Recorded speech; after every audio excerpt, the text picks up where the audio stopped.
Shakur Stevenson defeats Teofimo Lopez with a shutout performance live at MSG.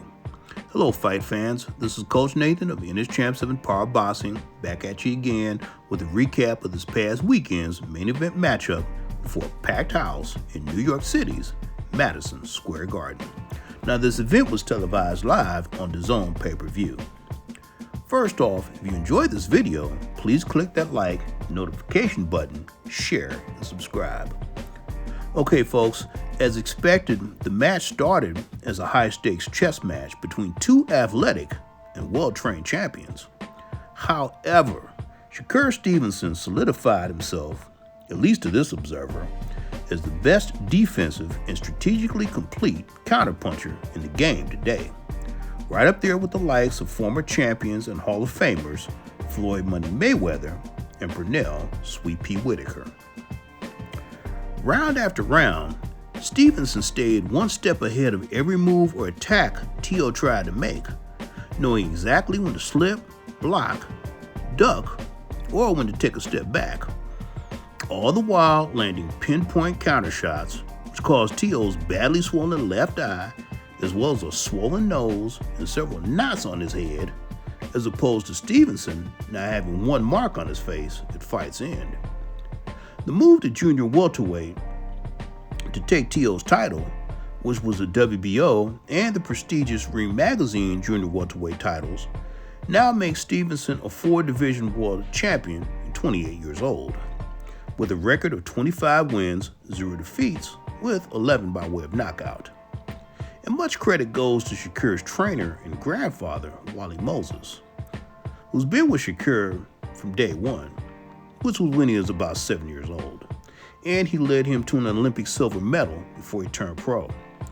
But in watching him, one can't help but think, if this guy had a little bit more in the way of one-punch knockout power, he would undoubtedly clean out both the junior welterweight and welterweight divisions and definitely become an all-time great.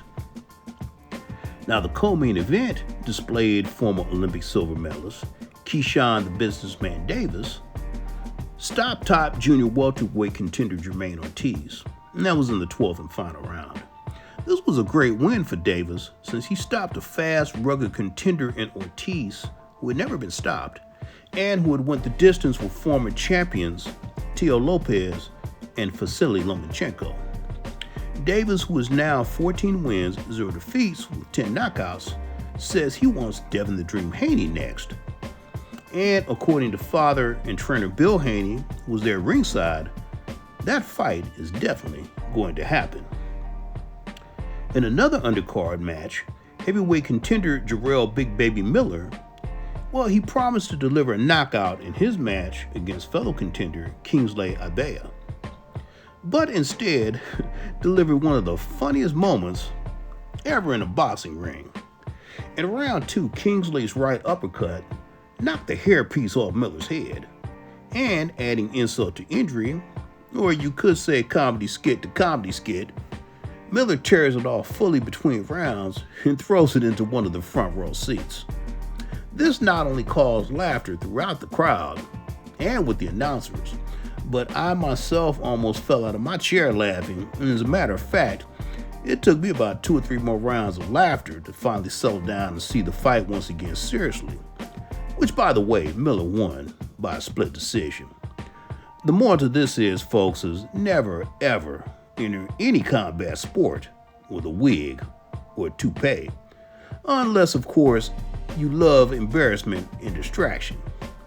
But all in all, the whole fight card was another great night of fistic fireworks. It was well worth the ticket. So that's it for now, folks, but don't forget, for elite boxing instruction, elite boxing analysis, and elite boxing philosophy, click that like, notification button, share, and subscribe to me, Coach Nathan, at NS Champ 7 Power Boxing. And as always, I'll be seeing you the next main event.